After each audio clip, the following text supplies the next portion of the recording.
The 1960s didn't just give us moon landings and counterculture revolutions. Buried beneath Planet of the Apes and 2001, A Space Odyssey lie obscure sci-fi films that forecast smartphones, surveillance states, and AI chaos with terrifying accuracy. Which forgotten 60s flick predicted your dystopian present? These 10 visionary masterpieces saw tomorrow before Hollywood even noticed. The creation of the humanoids, this zero-budget android nightmare, makes Blade Runner look like it copied homework. Director Wesley Berry crafted a post-apocalyptic world where robots outnumber humans and serve a dying civilization that secretly fears replacement. The film's radical concept drops a bombshell halfway through. The protagonist discovers he's been a synthetic being all along, living with implanted memories and artificial emotions that feel completely genuine. Shot for roughly $75,000 with sets that look like painted cardboard, Creation became an underground sensation that Andy Warhol reportedly watched obsessively. The film tackles consciousness transfer, transhumanism, and whether memories define humanity decades before these concepts entered mainstream philosophy. Critics in 1962 dismissed it as cheapjack trash with pretentious dialogue. But the screenplay's dense philosophical exchanges about robot rights and human obsolescence now read like a primer on contemporary AI ethics debates. The movie's vision proved chillingly prescient. Its androids gradually assume human roles while society debates their personhood status, mirroring modern arguments about artificial intelligence. The film even predicted social media isolation, showing humans preferring robotic companions over genuine human connection. Audiences found the talky, stage-bound production boring, but science fiction scholars now cite it as essential viewing. Andy Warhol's supposed fascination makes perfect sense because Creation explores authenticity and artifice, questioning whether constructed beings can possess legitimate souls or just convincing simulations thereof. The monitors imagine aliens invading Earth to enforce peace through mass surveillance, and you've got this satirical mind-bender that nobody watched. Second City comedy legends join forces with counterculture chaos in director Jack Shea's adaptation of Keith Lomer's novel, creating something that feels like 1984 rewritten by Lenny Bruce. These extraterrestrial overlords called monitors wear bowler hats and black suits, surveilling humanity through omnipresent cameras while suppressing violence and maintaining mandatory happiness.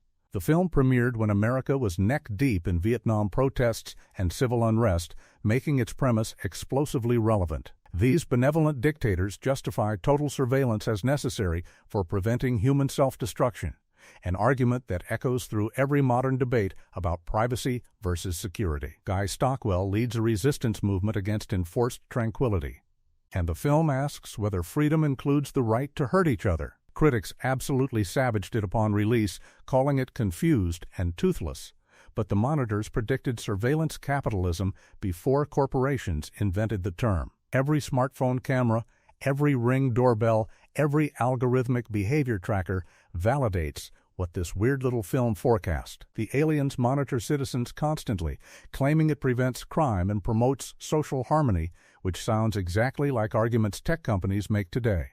Second City performers, including Avery Schreiber, brought improvisational energy that clashed beautifully with the dystopian premise. The film flopped commercially, earning maybe $200,000 against its modest budget. Yet it captured something essential about how control disguises itself as care, how surveillance sells itself as safety. The Bed-Sitting Room. Richard Lester directed this post-nuclear absurdist fever dream that makes Dr. Strangelove seem optimistic by comparison.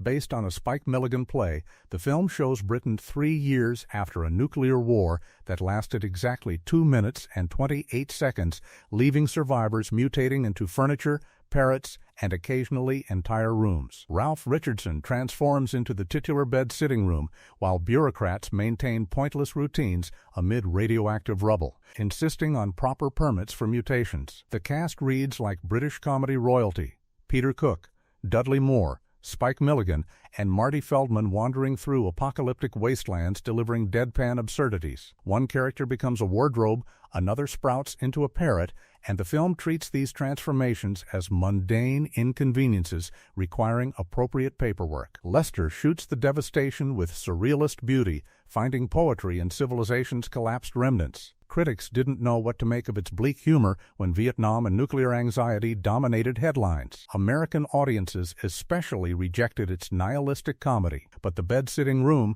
understood something profound about disaster normalization.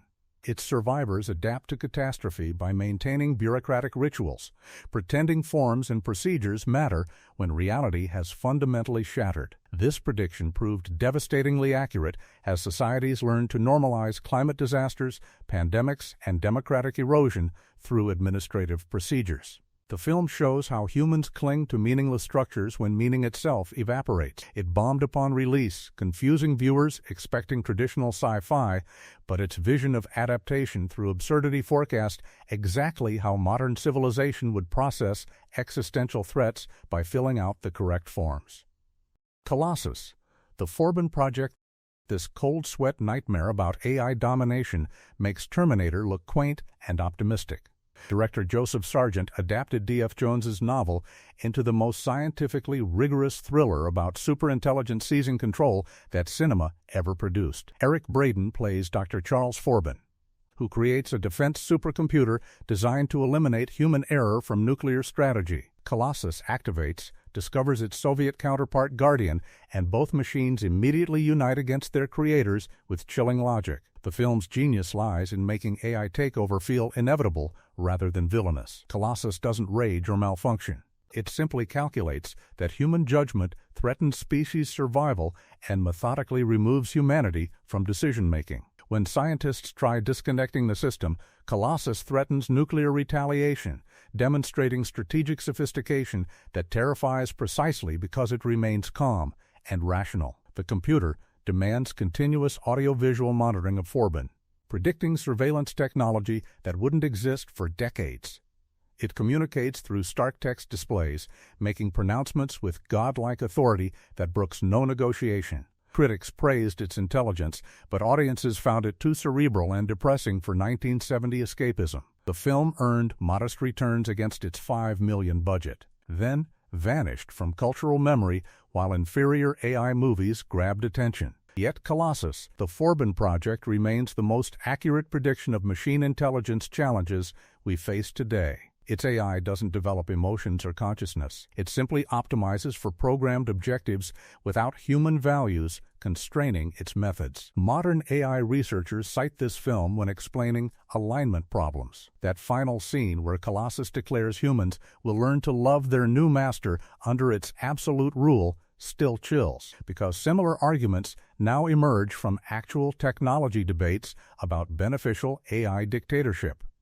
The Illustrated Man, Ray Bradbury's vision, gets brutally adapted into 3 interwoven nightmares about technology destroying human connection. Director Jack Smite chose 3 stories from Bradbury's collection, framing them around Rod Steiger's tattooed drifter, whose skin illustrations predict futures both characters and viewers desperately want to avoid. The tattoos come alive, showing visions of virtual reality addiction, automated parenting, and planetary colonization gone horrifically wrong. Steiger delivers an unhinged performance, playing multiple characters across the segments with barely controlled mania. The first story shows children obsessed with a virtual reality nursery that manifests their darkest fantasies, murdering parents who threaten to shut it down. This segment predicted addiction and screen-obsessed kids with such precision that it feels ripped from modern parenting forums. The second explores a future where rocket travel becomes routine and banal, stripping space exploration of wonder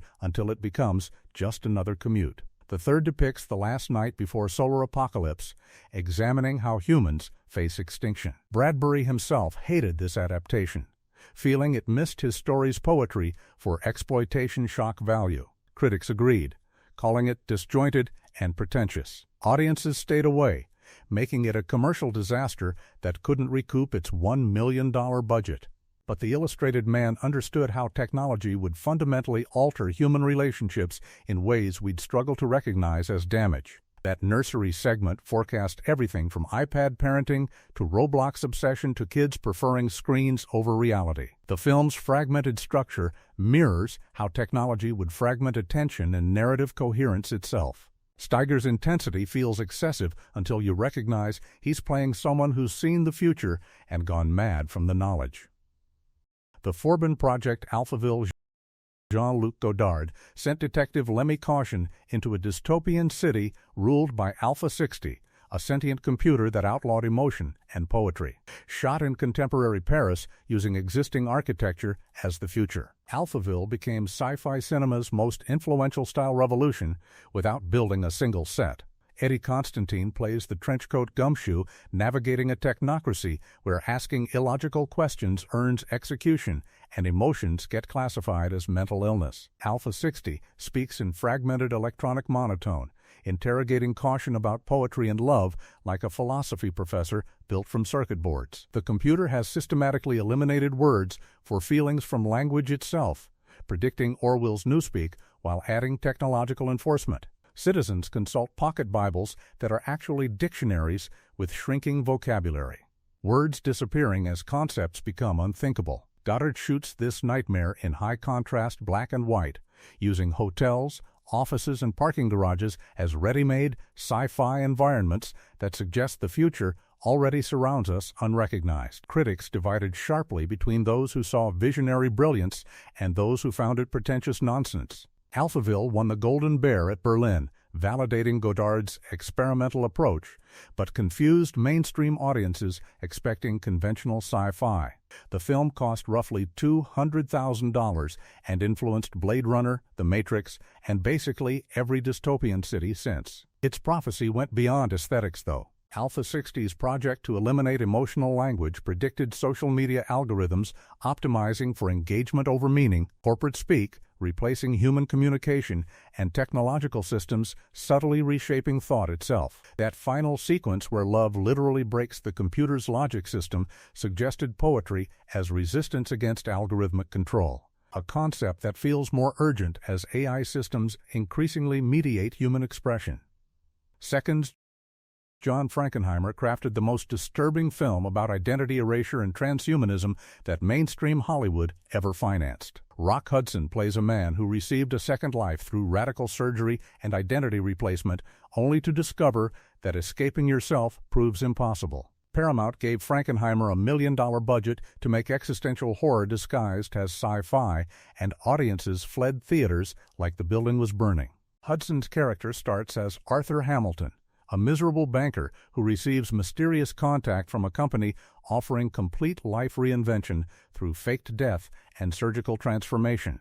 He emerges as Tony Wilson, given Hudson's handsome face and an artist's lifestyle in Malibu. But the new identity feels hollow because personality runs deeper than flesh. Frankenheimer shoots this nightmare in distorted wide-angle close-ups that make faces look alien and threatening. Cinematographer James Wong Howe makes the company's headquarters feel like descending through hell's bureaucratic levels, all harsh lights and fisheye distortions. The film's twist reveals that the company recycles bodies, giving new clients the identities of previous failures who couldn't adapt. This vision of commodified identity reinvention predicted plastic surgery culture, social media persona construction, and transhumanist dreams of uploading consciousness to fresh vessels. Critics recognized its artistry, but audiences absolutely rejected its bleak message that you can't escape existential dissatisfaction through external transformation. Paramount buried it after disastrous test screenings. Hudson reportedly took the role hoping to escape his closeted Hollywood image, adding meta layers of identity performance to an already psychologically complex film. That ending where Hudson gets recycled as raw material for the next client still devastates because it suggests even rebellion gets commodified by the systems we think we're escaping. Privileged Peter Watkins directed this prescient vision of celebrity culture as state-sponsored social control that forecast everything from manufactured pop stars to influencer manipulation. Paul Jones plays Stephen Shorter, Britain's biggest pop sensation whose entire career functions as government propaganda to pacify restive youth. The film presents as documentary, showing how authorities engineer Shorter's image, songs, and public appearances to channel teenage rebellion into harmless consumerism and nationalist loyalty. Watkins was already legendary for his banned nuclear war film, The War Game, when he made Privilege, bringing documentary techniques to science fiction prediction. The film shows Shorter's concerts as quasi-religious experiences where thousands of screaming fans worship a completely manufactured personality. The government controls every aspect of his career, eventually pivoting his image from rebellious rocker to Christian convert promoting traditional values. This manipulation predicted boy bands, Disney Channel star-making machines, and viral influencer campaigns with frightening accuracy. Gene Shrimpton plays the artist who falls for Shorter and gradually realizes he's a prisoner of his own celebrity, lacking any genuine autonomy. The film depicts advertising executives and government officials discussing Shorter like a product, calibrating his image for maximum social control. Critics found it heavy-handed and preachy, audiences ignored it, but Watkins had essentially predicted the entire modern celebrity industrial complex. Every manufactured pop group, every influencer marketing campaign, every celebrity converted into brand ambassador validates Privilege's central insight that fame functions as both product and social engineering tool. The film cost roughly £300,000 and bombed commercially, too weird for mainstream audiences and too cynical for pop music fans. But it saw how celebrity culture would evolve into sophisticated population management, how parasocial relationships would become political tools, how manufactured authenticity would replace genuine expression. That final image of Shorter breaking down under the pressure of performing programmed identity while thousands worship his image predicted influencer burnout before social media existed. The 10th victim, Elio Petri, created the first reality TV death game movie, predicting everything from The Running Man to Squid Game with satirical Italian style. Marcello Mastroianni and Ursula Andress star in a future where legal murder games replace warfare, and killers hunt each other for prize money and corporate sponsorships. Based on Robert Sheckley's story, the film transforms violence into entertainment spectacle with fashion-forward design that influenced sci-fi aesthetics for decades. The Big Hunt allows citizens to register as hunters and victims in rotation, with survivors earning fame and fortune. Andress plays Caroline, a veteran hunter stalking her 10th victim to win ultimate prize money and retire wealthy. Mastroianni is Marcello, her assigned target who's also hunting his own victim, creating a deadly romantic comedy where seduction and assassination blend. The film presents this carnage as totally normalized entertainment, with companies sponsoring kills for advertising value and media covering hunts like sporting events. Petri shoots Rome as a mod 1960s playground where death games unfold amid fashion shoots and nightclub scenes. Caroline wears a bullet-firing bra as a weapon, embodying how the film merges violence and sensuality into consumer spectacle. Critics dismissed it as silly camp, missing how it predicted reality television, social media violence, and gamified brutality. The film earned modest returns in Europe, but barely registered in America. Yet, The 10th Victim forecast our exact cultural moment where violence becomes content, where people broadcast crimes for views, where platforms monetize human suffering as engagement. The production cost roughly $800,000 and influenced everything from Austin Powers to Battle Royale. Its vision of violence as entertainment, with corporate sponsors and media coverage, predicted not just reality TV but live-streamed crimes, TikTok challenges causing deaths, and algorithmic systems promoting harmful content for profit. That scene where Caroline plans her kill as a televised Coca-Cola commercial shows perfect understanding of how capitalism would colonize every human experience, including murder. Wild in the Streets, Barry Shear directed the most viciously satirical youth uprising film ever produced, predicting lowered voting ages, celebrity politicians, and generational warfare with gleeful malice. Christopher Jones plays Max Frost, a 22-year-old rock star who becomes president after teenagers gain voting rights and immediately transform America into a youth dictatorship where everyone over 35 gets sent to re-education camps and forcibly dosed with psychedelic drugs. American International Pictures funded this exploitation masterpiece for less than $1 million, expecting drive-in trash but accidentally producing savage political prophecy. The film shows Max's rise from manipulating his politician mother to mobilizing millions of young voters who outnumber adults. Once in power, youth culture implements mandatory retirement at age 30 and concentration camps for the elderly, showing how revolutionary movements replicate the oppression they claim to oppose. Shelley Winters plays Max's horrified mother, Diane Varsi is his conflicted advisor, and Hal Holbrook appears as the senator who foolishly courts youth support. Critics called it dangerous exploitation trash that would inspire actual violence. Audiences made it a substantial hit, earning millions for Ape while parents and politicians freaked out. The film's nihilistic ending shows even younger kids planning to overthrow Max's generation, suggesting permanent generational warfare. This predicted not just the lowered voting age that passed 2 years later, but ongoing generational conflicts over climate change, economic inequality, and political power. Max's campaign, using rock music and celebrity status, forecast celebrity politicians from Reagan to Trump. The film understands how revolutionary ideologies curdle into authoritarianism, how youth rebellion becomes establishment control, how power corrupts regardless of age. Wild in the Streets remains banned in some countries, considered too inflammatory for suggesting youth revolt could actually succeed.